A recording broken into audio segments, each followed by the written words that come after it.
This was the antelope's unique way of courting. Ever since he caught a glimpse of the goddess's long, elegant legs, he'd made up his mind to win her heart. So, he decided to show off his jumping skills, but the very next second, he slammed straight into a rock. The antelope gave an awkward smile. Soon, he came up with another plan. He took a few steps back, charged toward a tiny flower growing high on a ledge. He glanced at the goddess again. Then he lowered his head, gathered all his strength, and leapt upward with everything he had. The antelope got wedged tightly between two rocks, and struggled desperately to break free. He was almost at the top, but his hoof slipped. He quickly adjusted his stance, braced his legs, and jumped with all his might, only to fall straight down. Below him was a field of cacti. Terrified, he covered his eyes. A moment later, he found himself hanging from a tree branch.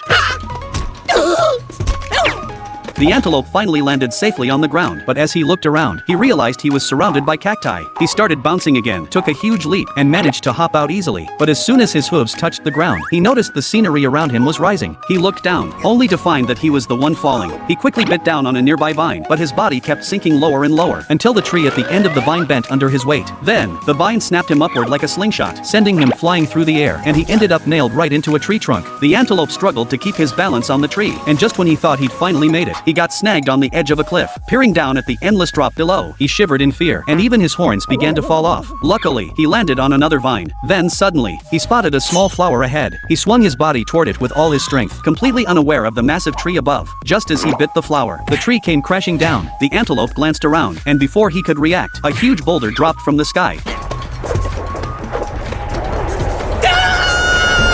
He tried to stop himself, but he still brushed right past the flower. When he turned around again, the flower was gone, and just as confusion filled his eyes, a beautiful leg stopped right in front of him.